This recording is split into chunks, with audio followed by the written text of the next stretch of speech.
adalah amalan bersuci yang disyariatkan dalam Islam guna menghilangkan hadas kecil. Utamanya diperintahkan sebelum melakukan sholat. Tetapi banyak hadis Nabi yang menganjurkan untuk dilaksanakan pada banyak kesempatan lain. Bentuknya sepele, sehingga banyak kaum muslim yang menganggapnya biasa-biasa saja. Mereka melaksanakannya sebagai rutinitas. Padahal di balik amalan yang sepintas sederhana ini tersimpan rahasia dan keutamaan yang sangat dahsyat.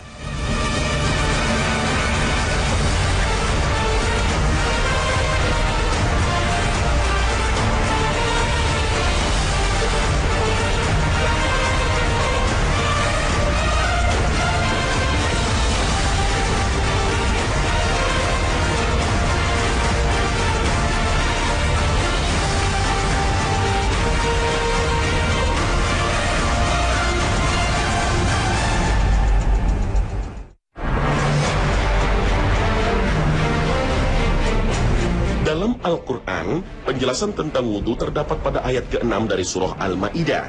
Surah ini dibuka dengan perintah memenuhi akad-akad perjanjian. Kemudian disusul dengan uraian tentang betapa Allah telah memenuhi pemeliharaannya kepada manusia dengan menyediakan aneka kebutuhan pangan dan biologis. Selanjutnya, disebutkan pemenuhan perjanjian yang berkaitan dengan ibadah kepadanya. Dan ini dimulai dengan sholat, karena sholat adalah ibadah yang paling mulia setelah iman.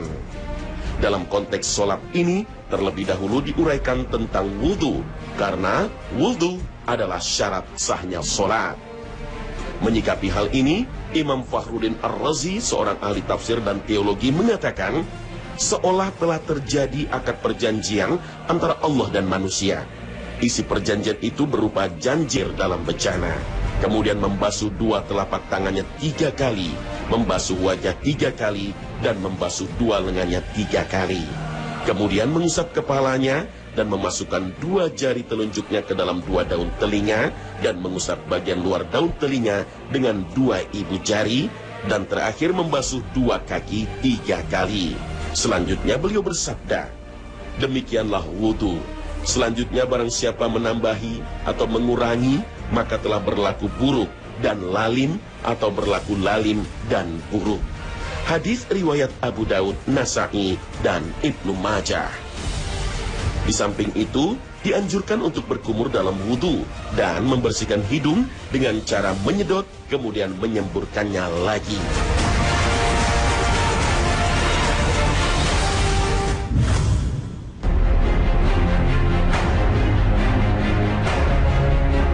Wudhu ada yang wajib dan ada pula yang sunnah.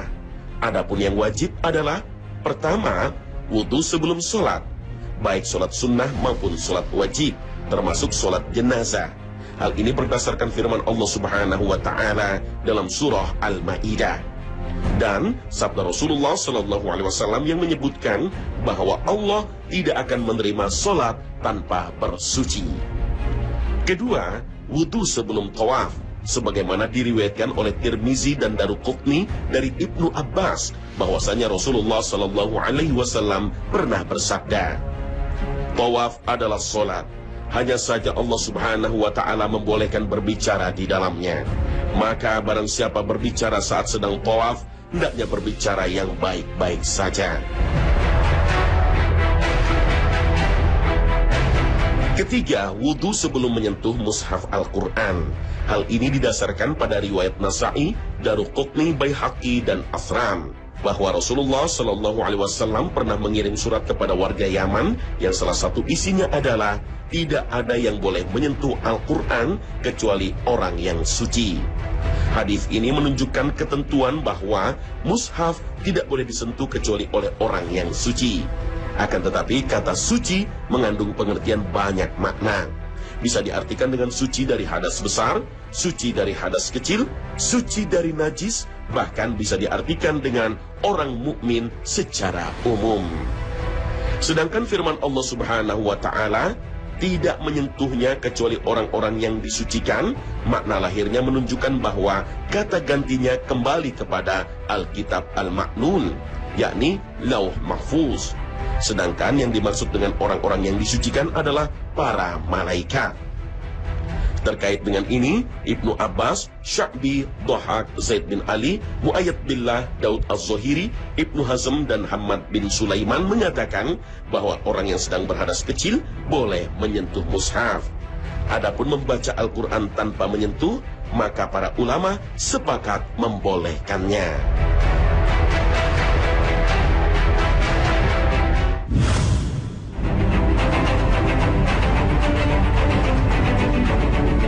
Wudu juga dianjurkan untuk dilakukan pada waktu-waktu berikut. Pertama, sebelum berzikir kepada Allah.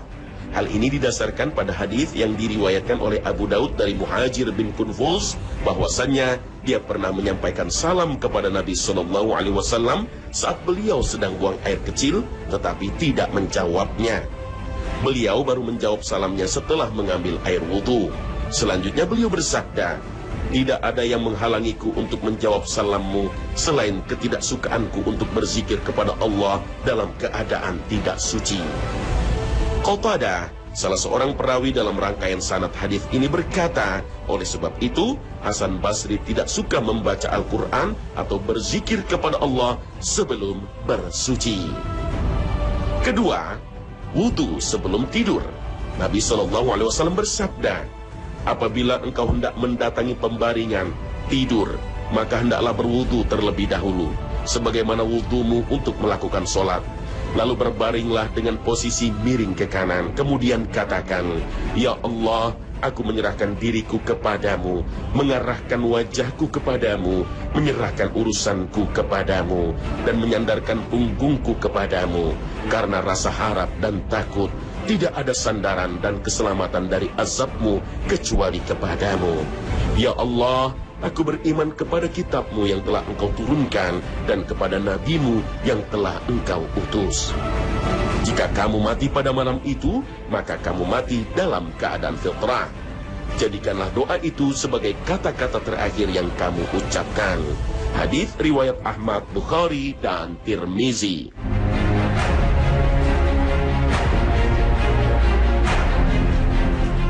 Anjuran ini kemudian ditekankan lagi kepada orang yang sedang junub, sebagaimana dituturkan oleh Ibnu Umar radhiyallahu anhu, bahwasanya dia pernah bertanya, "Wahai Rasulullah, apakah salah seorang dari kami boleh tidur dalam keadaan junub?" Beliau menjawab, "Ya, jika dia berwudu terlebih dahulu." Aisyah radhiyallahu anha juga pernah menuturkan, Rasulullah SAW jika hendak tidur dalam keadaan junub, beliau mencuci kemaluannya dan berwudu sebagaimana wudunya untuk sholat. Ketiga, wudu dianjurkan kepada orang yang sedang junub jika ingin makan, minum, atau ingin mengulangi.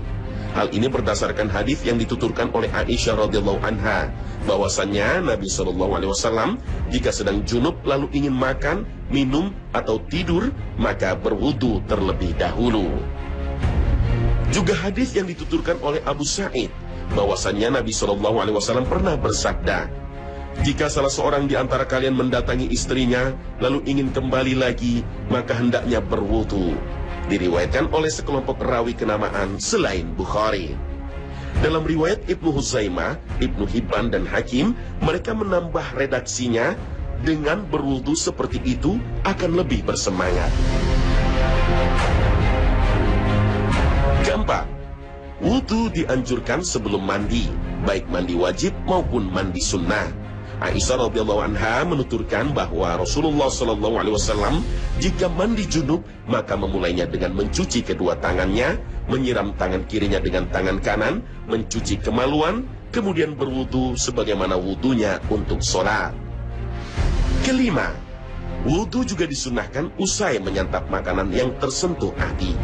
Abdullah bin Qaris suatu ketika melintas di dekat Abu Hurairah yang sedang berwudu lalu berkata, "Tahukah kamu mengapa aku berwudu? Aku berwudu karena baru saja memakan sepotong susu padat. Aku pernah mendengar Rasulullah SAW bersabda, berwudulah karena menyantap makanan yang tersentuh api." Hadis riwayat Ahmad dan Muslim. Keenam, memperbarui wudu setiap sholat.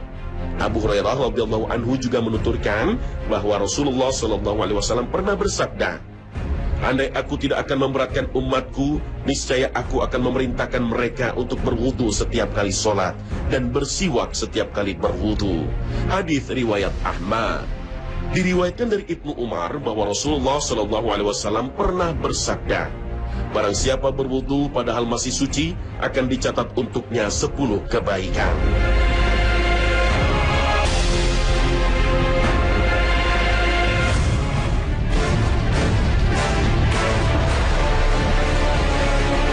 Banyak hadis yang menjelaskan keutamaan wudu, di antaranya sabda Rasulullah SAW, seorang muslim atau mukmin ketika membasuh wajahnya dalam berwudu, dosa yang telah dilakukan matanya akan berjatuhan dari wajahnya bersama tetesan air wudunya hingga tetesan air yang terakhir.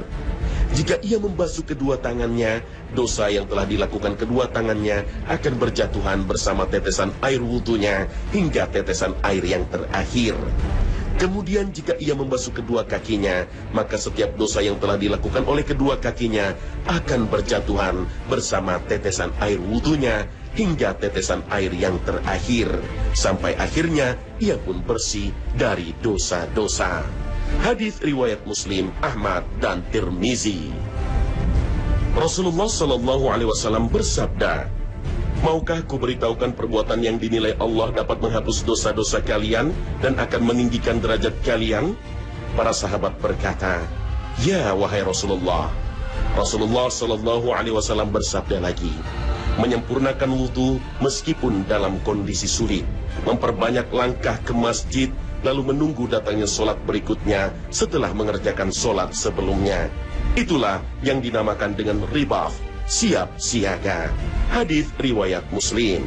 Rasulullah SAW bersabda, sungguh umatku kelak akan datang pada hari kiamat dalam keadaan muka dan kedua tangannya kemilau bercahaya karena bekas wudu. Karenanya, barang siapa dari kalian yang mampu memperbanyak kemilau cahayanya, hendaklah dia melakukannya dengan memperlebar basuhan wudunya. Hadis riwayat Bukhari dan Muslim.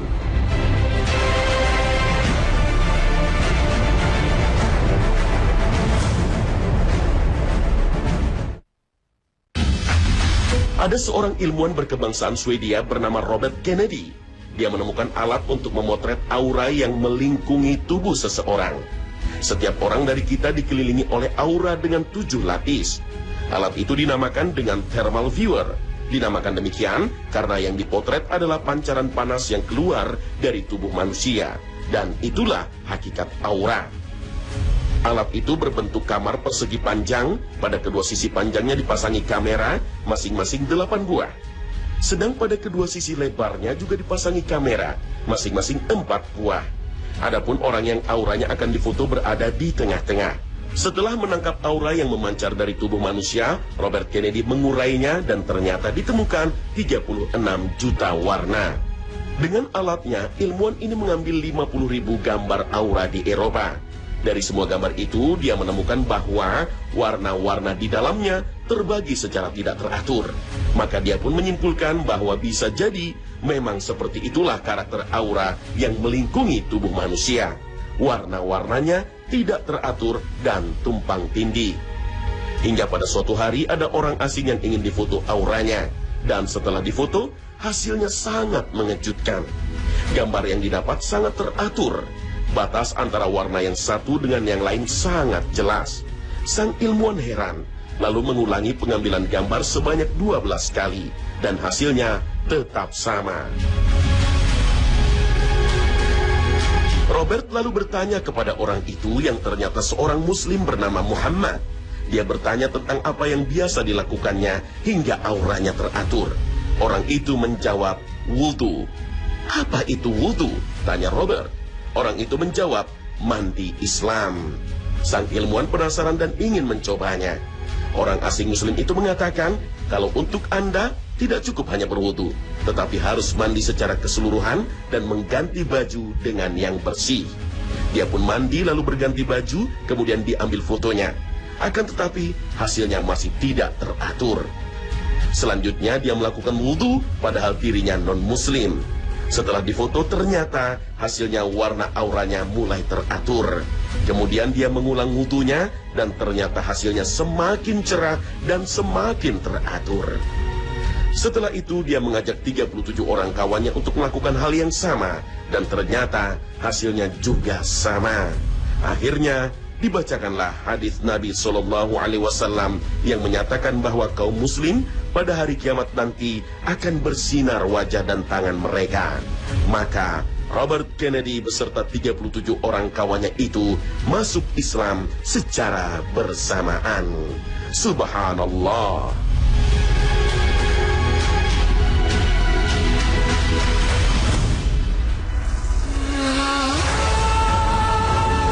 Wudu secara berulang-ulang akan membersihkan seluruh permukaan kulit yang berpotensi dihinggapi kotoran secara terus-menerus. Selain membersihkannya dari debu dan kuman-kuman, memijit anggota wudu dengan air suci membantu melancarkan aliran darah, melancarkan sistem saraf, dan membuang sampah-sampah beracun. Dua tangan adalah anggota tubuh yang paling banyak membawa dan kemudian memindahkan kuman. Sebagian besar penyakit sistem pencernaan dan pernafasan, baik yang disebabkan oleh virus maupun mikroba, berpindah dari satu orang ke orang lain melalui tangan. Bisa melalui jabat tangan secara langsung, membawa makanan, atau menyentuh benda-benda yang tercemar karena tersentuh oleh tangan-tangan kotor. Oleh karena itu, kedua tangan harus dicuci 3 kali sebelum dimasukkan ke dalam wadah air wudu. Nabi SAW bersabda, "Jika salah seorang dari kalian bangun dari tidur di pagi hari, hendaknya tidak langsung memasukkan tangannya ke dalam wadah air hingga mencucinya 2 atau 3 kali, karena dia tidak tahu di mana posisi tangannya itu semalaman." Hadits riwayat Ibnu Majah, Al-Bukhari, dan Muslim. Banyak kuman yang tumbuh di dalam mulut karena memakan sisa-sisa makanan yang terselip di sela-sela gigi, sehingga menimbulkan asam-asam dan sekresi-sekresi yang berpengaruh negatif terhadap kesehatan gigi dan gusi. Dengan berkumur 3 kali setiap kali wudu, 5 kali sehari, sejumlah besar dari kuman-kuman itu akan hilang. Memasukkan air ke dalam lubang-lubang kemudian menyemprotkannya lagi akan menghilangkan zat-zat lendir, debu, dan kuman. Penelitian kedokteran membuktikan bahwa memasukkan air ke dalam lubang hidung, kemudian menyemprotkannya lagi sebanyak 3 kali setiap kali mengambil air wudhu, akan membunuh 11 jenis mikroba yang berada di dalam hidung dan berpotensi menyebabkan gangguan sistem pernafasan, infeksi paru-paru, dan alergi. Cuci muka 3 kali tiap menjelang sholat memiliki manfaat besar dalam menghilangkan debu yang menumpuk di wajah. Sementara memijit kulit muka, terutama dengan air dingin, akan menyemangatkan kulit muka dan pada gilirannya akan menjaga kelenturan jaringan dan menambah vitalitas dan kecerahan kulit. Di samping itu, air dingin dan suci akan membersihkan mata dan melindunginya dari kekeringan dan kemungkinan terserang sejumlah penyakit. Aliran darah di ujung tangan dan lengan serta ujung bawah kaki dan betis lebih lemah jika dibandingkan dengan organ-organ dalam. Oleh karena itu, mencucinya secara berulang-ulang disertai pemijatan akan melancarkan aliran darah yang ada di situ dan selanjutnya menambah kesemangatan tubuh. Pada 2 telapak kaki juga terdapat refleksi dari seluruh anggota tubuh, sehingga dengan mencuci dan memijitnya akan menimbulkan rasa nyaman dan tenang. Dalam wudhu juga disunnahkan untuk menyela-nyela jari-jari, tangan, dan kaki. Ada beberapa jenis kuman dan parasit di sela-sela jari, sehingga dengan mencuci dan menggosoknya akan membantu membersihkannya, menjaga kesehatan, dan mencegah terjadinya pemborokan. Rangsangan dari aktivitas wudhu juga muncul ke seluruh tubuh, khususnya pada area yang disebut titik-titik aktif biologis. Ini mirip dengan titik-titik refleksi teknik Cina. Dr. Magomedov, seorang pakar Dagestan State Medical Academy, Republik Rusia, menyatakan bahwa 61 dari 65 titik refleksi Cina berada pada anggota badan yang dibasuh air wudhu. 5 titik lainnya terletak antara tumit dan lutut. Bagian ini juga merupakan wilayah wudhu yang tidak diwajibkan. Selain berpengaruh secara fisik, wudhu juga mampu menenangkan jiwa yang cemas, menurunkan debar jantung, dan memadamkan api kemarahan. Nabi SAW bersabda, Marah berasal dari setan, sedangkan setan terbuat dari api. Sementara api akan padam dengan air. Maka jika salah seorang di antara kalian marah, hendaknya berwudu. Hadis riwayat Abu Dawud.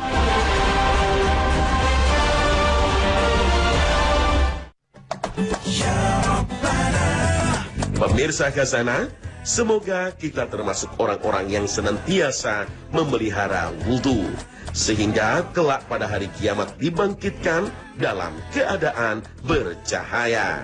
Amin ya rabbal alamin. Wassalamualaikum warahmatullahi wabarakatuh.